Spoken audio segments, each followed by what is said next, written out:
Chapter 766, Early Labor. Gazing at the young man wearing red gloves, Franca cautiously asked, "Who might you be?" She wasn't about to trust a stranger, just because of what he said and less influenced by some beyonder power. "Two of cups, seven of cups. You don't need to be involved in what's coming next," said the young man in red gloves directly, calling Franca and Jenna by their minor arcana names. His voice carried the natural authority of someone used to leading many people, instilling a faint sense of fear in Franca and the others. "He knows our Tarot Club code names. A member of the Tarot Club, one of the Knight of Swords helpers. His outfit looks like those red gloves from the Church of Evernight Goddess." As Franca pondered, she didn't sense any warning from her spiritual intuition. Before she could respond, the young man in red gloves pulled out a tarot card. The card's front depicted a goddess pouring holy water under a sky full of stars. Major Arcana, the Star. "So it's Mr. Star." Franca and Jenna hesitated no longer and nodded in unison, saying, "Okay." Lugano stood there, a bit dazed. Why did he take out a card? "I think I've heard of something like this, but I can't remember." Almost simultaneously, Anthony appeared out of nowhere and squeezed in beside Franca and Jenna. Franca was startled for a moment, muttering to herself, "I really did forget about you." Mr. Star didn't say much more. He opened his mouth slightly. In an instant, Franca and the others were enveloped by a vast, invisible spirit, and then they ascended into the layered, colorful spirit world, like they were traveling in a hot air balloon. Along the city's periphery, covered in crystalline ice, Lumion, wearing the Eggers family's golden mask, withdrew his gaze. He could roughly guess that the blurry figures in his eyes were the Temperance faction's demigods responsible for this operation. One of them, headless, seemed to resemble the Temperance faction's angel he had seen before. The translucent insects crawling in and out of his mouth were likely helpers invited by the Temperance faction. "How many people have taken residence in my body just now?" Lumion grumbled internally as he followed the Knight of Swords, Merrick, in a mad dash. They entered the wilderness outside Raklev under the pale, cold sunlight, heading swiftly toward Lake Dausch. Due to the unique influence of Paramita, Lumion couldn't teleport anywhere beyond his line of sight. He had to use a visual lock to establish a position, which made it challenging to appear instantly at the edge of Lake Dausch. After running some distance, he reached out and grabbed the Knight of Swords' shoulder. Almost simultaneously, blazing white flames surged from within him, instantly covering his entire body. The Knight of Swords understood his intent without asking and promptly dematerialized into a wraith, attaching himself to Lumion. Lumion transformed into a white-hot spear and shot off into the distance in a brilliant display. The flaming spear streaked through the sky, crossing vast distances to arrive at the edge of Lake Dausch in no time. As Lumion detached from the blazing white spear, he noticed that even in Paramita, intertwined with the spirit realm, this lake remained tranquil, clear, sacred, and beautiful.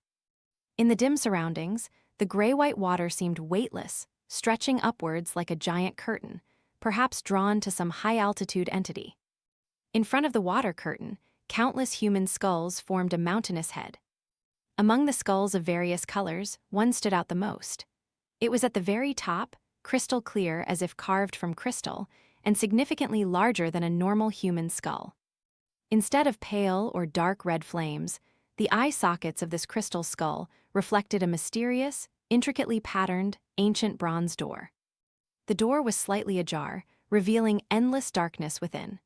In that darkness were countless indescribable eyes, staring out yet unable to emerge.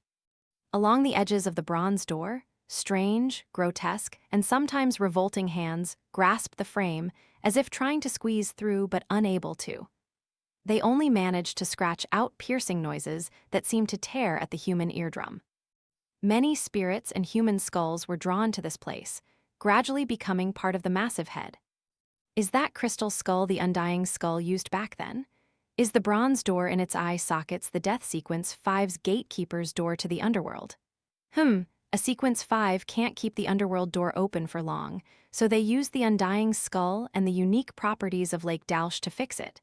But where has Oxido, the Shaman King, gone? As this thought crossed Lumion's mind, he saw the countless human skulls forming the massive head in the air open and close their bony teeth, speaking in unison in various voices. Why couldn't you give me a little more time? If I can't have it, I'll destroy this place and see how many of you can survive the calamity of this collapsing paramita. And I have already abandoned this place and left the Raklev region using my prior preparations. Amid the sharp, hoarse, old, and deep laughter of the human skulls, Lumion felt the massive shadow in the sky descend toward his head.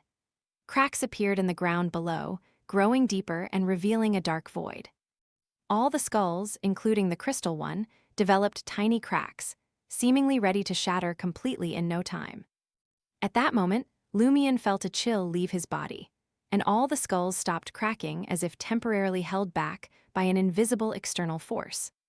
This also halted the process of Paramita's collapse and destruction. Although it didn't reverse, it wasn't going to happen immediately. Is this the Temperance faction's demigod or their invited helper using their ability? It seems Oxido really escaped. After testing the waters with the Banshee's howl, she decisively abandoned this Paramita, clearly stronger than other Madams, and used her prior arrangements and the unique properties of this place to escape before the Temperance faction could act. A series of thoughts flashed through Lumion's mind as he took in the scene before him. An ancient voice suddenly echoed in his ears. Don't just listen to what Oxido says. In my experience, anyone who leaves behind so many words before running away is either already insane or trying to cover up something. Oxido did indeed flee here decisively before we locked onto her and planned to destroy this Paramita, but why would she tell us her objectives? Purely to vent her emotions. That may be one reason, but there should be a more important one. She wants us to focus on the collapse and destruction of this Paramita and overlook something else. Lumion hadn't entirely dismissed his doubts after Oxido's proclamations through those human skulls, but such behavior wasn't unusual for the indulgence faction of the Rose School of Thought. Those accustomed to indulgence were always eager to express their emotions. The ancient voice finally said, "Time will provide us the answer." As soon as these words fell, Lumion saw the insects with translucent rings flying out. Suddenly, everything around him slowed down. A grayish-white fog settled over everything Lumion saw, making it all look surreal.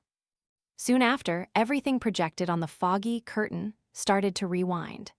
The human skulls were no longer cracked in countless places, the ground returned to smoothness, and the thick shadows receded into the sky.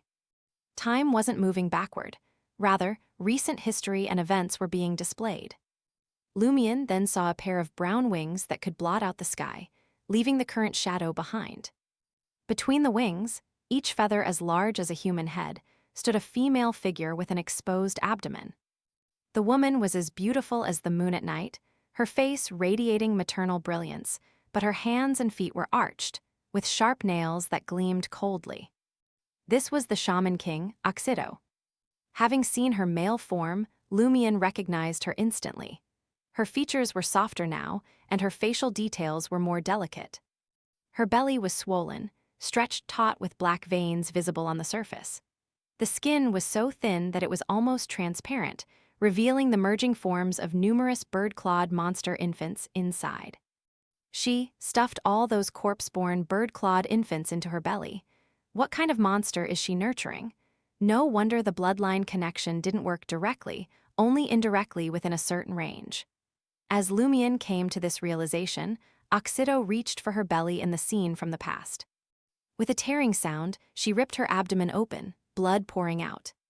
Oxido forcefully pulled out an infant slightly smaller than Ludwig.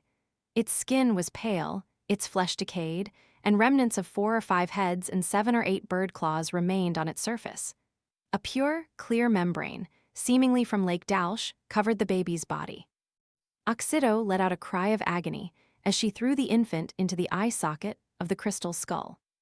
The rotten, multi-headed infant was clearly much larger than the eye socket and the bronze door within it, yet it mysteriously shrank smaller and smaller until it squeezed through a gap barely wide enough for a hand, disappearing into the boundless darkness behind the door.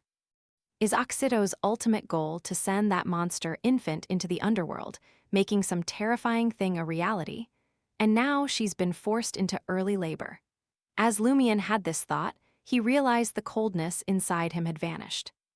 The figure in the small black bonnet and the Knight of Swords in the vest and shirt simultaneously appeared in front of the crystal skull. But they seemed unable to pass through the crack in the bronze door and were trying to open it a little more. The underworld, wearing the Eggers family's golden mask, Lumion felt a stirring inside. Seizing the opportunity provided by the Temperance faction demigods stalling Paramita's collapse, he activated the black mark on his right shoulder, teleporting to the front of the crystal skull. In his eyes, the bronze door loomed abnormally large. He stretched out both hands and pressed them on either side of the bronze door. A hollow, muffled buzzing filled the air as the bronze door opened a little wider. Lumion immediately felt a terrifying suction, and with a swish, he was pulled through the crack, flung deep into the darkness. Inside him, two more cold masses joined him.